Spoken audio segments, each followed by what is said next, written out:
अस्सलाम वालेकुम, मैं हूँ रिजवान अशरफ। पाकिस्तान के सबसे हसास तरीन इदारे और सबसे बड़े इंटेलिजेंस के इदारे के सरबराह को तब्दील कर दिया गया है और नए सरबराह को लगा दिया गया है। जनरल नदीम अंजुम जो कि DGISI थे और इस वक्त भी DGISI तो हैं, लेकिन अब उनके पास सिर्फ 3-4 दिन बाकी बचे हैं। 3-4 दिन बाद वो रिटायर हो जाएंगे और 30 सितंबर को नए DGISI जनरल आसिम मलिक बाकायदा तौर पर चार्ज संभालेंगे। अभी ये जो तब्दीली की गई है, इसकी बैकग्राउंड क्या है, इसका मकसद क्या है, इसका पॉलिटिकल इम्पैक्ट क्या होगा, क्योंकि ये जो इस तरह की पोजीशन है पाकिस्तान के अंदर, इस तरह की जो अहम तरीन पोस्टिंग है, वो अब पाकिस्तान के अंदर बड़ी अहमियत इख्तियार कर चुकी है। और पाकिस्तान की तारीख भी हमें बताती है, पाकिस्तान की तारीख भी सबके सामने है कि इस तरह की पोजीशन पाकिस्तान में कितनी अहमियत की हामिल होती है।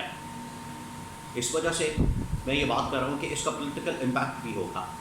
तो इसका पॉलिटिकल इम्पैक्ट क्या होगा और ये जो तैनाती की गई है ये किस मकसद के तहत की गई है, इसके पीछे मुहर्रिकात क्या है, वजूहात क्या है, जनरल आसिम मलिक कौन है और जनरल नदीम अंजुम की भी थोड़ी सी बैकग्राउंड मैं आपके साथ शेयर करता हूँ। और इस ख़बर के मतलब भी आपको बताता हूँ कि आखिरकार ये किस तरीके से ख़बर बाहर आई, सामने आई और ये नाम फाइनल हुआ। बहुत अहम तरीन इंफॉर्मेशन मेरे पास मौजूद है, वो मैं आपके साथ शेयर करता हूँ।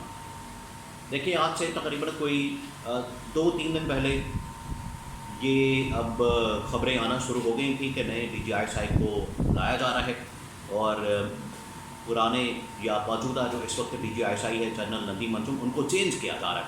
और इस बारे में मैंने भी खबर दे दी आपको कि जनरल आसिम भी उस लिस्ट के अंदर शामिल हैं। साथ में 10 कोर के जो कोर कमांडर है जनरल शाहीन इम्तियाज़, वो भी उस लिस्ट के अंदर शामिल थे। एक तो और नाम लिए जा रहे थे, लेकिन बहरहाल इनके दरमियान तो काफ़ी मुकाबला था और ये उस लिस्ट के अंदर शामिल थे जो कि DGISI बनना चाह रहे थे या उनके उम्मीदवार थे या कंटेंडर थे, या जिस तरह से यहाँ पर बात होती है कि लॉबिंग की जाती है। जब आर्मी चीफ की तैनाती हो रही थी तो जनरल फैज़ हमीद के ऊपर भी ये इल्ज़ाम लगता है कि वो भी अपना लॉबिंग कर रहे थे आर्मी चीफ बनने के लिए। तो ये जो पोजीशन होती है ये बड़ी अहम होती है। तो इसके लिए क्या जनरल आसिम मलिक ने कोई लॉबिंग की है या उनको यहाँ पर ला के बिठा दिया गया है, उसके पीछे क्या कहानी है, वो भी मैं आपको बता दूँ।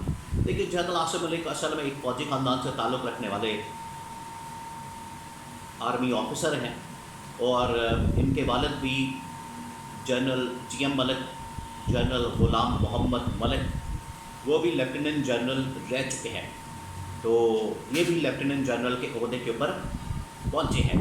तो इनके वालिद भी लेफ्टिनेंट जनरल रहे, 3 स्टार जनरल रहे और ये ख़ुद भी अब 3 स्टार जनरल हैं। तो ये तो इनका थोड़ा सा बैकग्राउंड है, इनका ख़ानदानी मामला जो है वो सारा फौजी बैकग्राउंड है।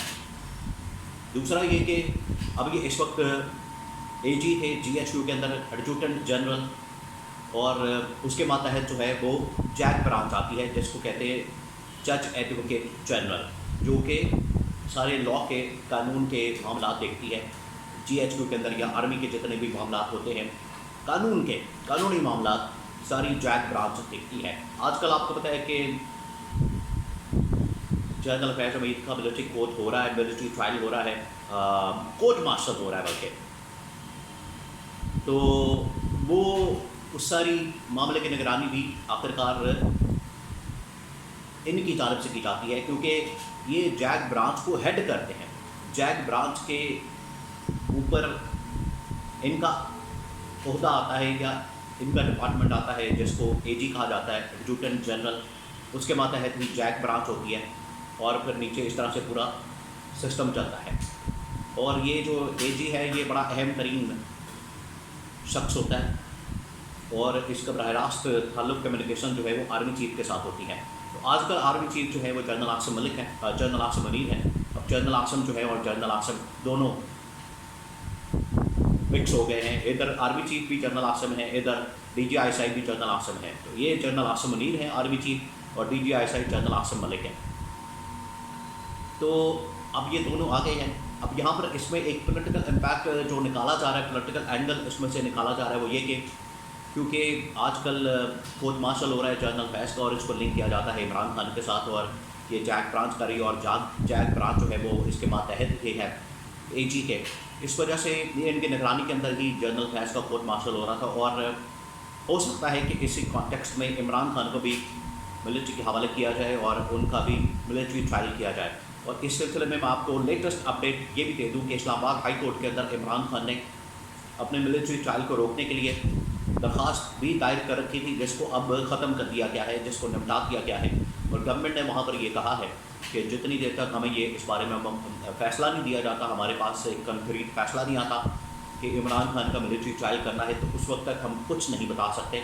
ना हमारे पास ऐसी कोई खबर है, ना इन्फॉर्मेशन है, ना हमारे पास ऐसी कोई बात है, जिसकी वजह से फिर इस्लामाबाद हाई कोर्ट के जज जस्टिस मियां गुल हसन औरंगजेब ने ये दरख्वास्त निपटा दी।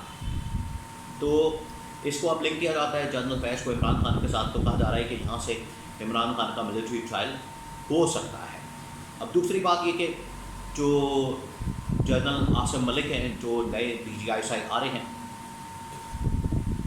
इन्होंने जब नेक्स्ट ईयर अगले साल जब जनरल आसिम मलिक ने रिटायर होना है, उनके 3 साल की मुद्दत मुलाजमत मुकम्मल होनी है, और उसके बाद जो लिस्ट बनेगी